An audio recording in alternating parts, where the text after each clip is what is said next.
Hello and welcome back once again to another video of CareerQ. A lot of you had been asking me to do a video on EY GDS and what are the roles and how can you grow, and you wanted to know more about EY GDS. So here today I have brought a video in which I am going to discuss about EY GDS as well as EY India. So these are two divisions that are there, whose offices are there in the country, and both of them hire freshers. So I thought of discussing and actually comparing between both of them, whether you should be going in for EY GDS or you should be going in for EY India, which is better in what perspective, and a lot more. That is all about what we will be discussing in today's video. Do watch the video to the end, and if you have not subscribed to the channel, guys, please subscribe. Let's get started. So EY GDS, the full form is EY Global Delivery Services, and these are those kind of organizations that are there in US, UK, Europe, and different regions. They have opened their offshore units in India. So that is what EY GDS consists of, and EY India on the other hand is a complete branch of EY on a whole, and it is not like just an offshore community of some EY that is there in the US or Europe region. So what I mean is that EY India has independent projects, while EY GDS has the projects or the people or the employees are working on projects that are not directly coming to EY GDS, but they are the offshore community or the offshore team of the teams that are there in US and Europe regions. Okay, so the first thing is that the type of role that you might get. Okay, so here is the difference. In EY GDS, it is mostly since it is an offshore team, an onshore team is there and then an offshore team, so the roles are majorly on the support side. Okay, when I say support, it is mainly maintaining something, a software, an application, or doing some analysis, or maybe some preparing reports,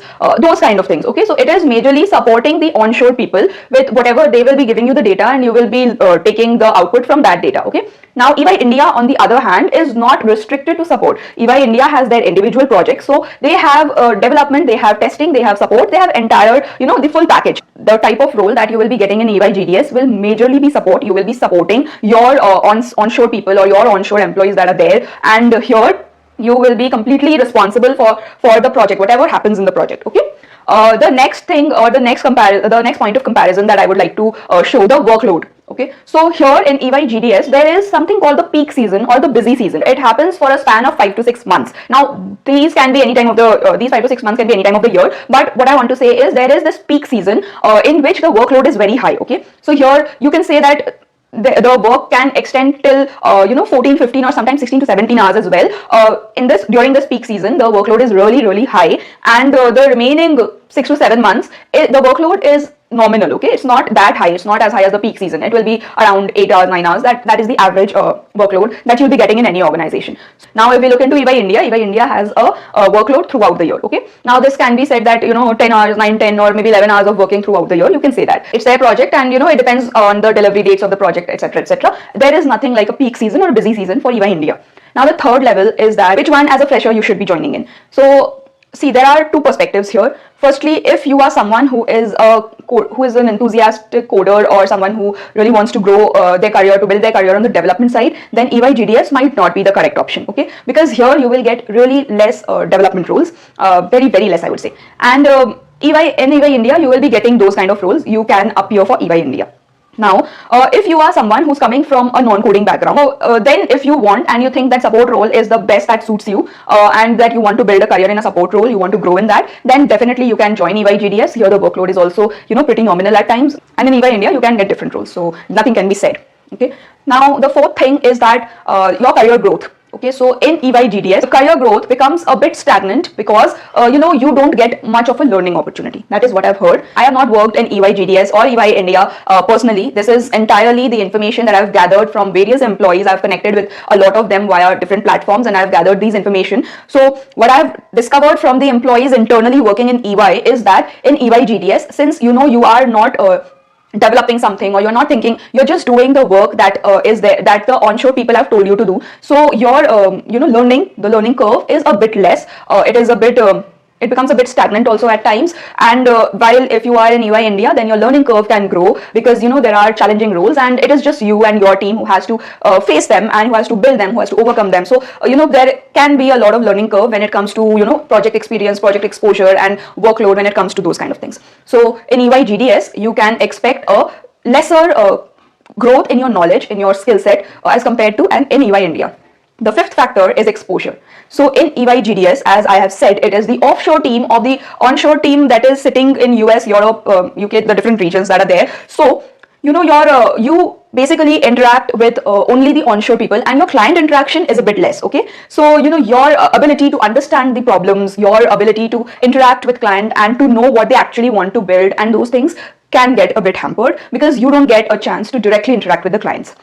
Now, whereas in EY India, since they are client projects, then you get a chance to directly interact with the clients. You hear what they want, and then you deliver whatever products or whatever they want. You deliver it at by your own understanding, and it's not like someone has told you something and someone has just distributed the work and said that we need to complete this.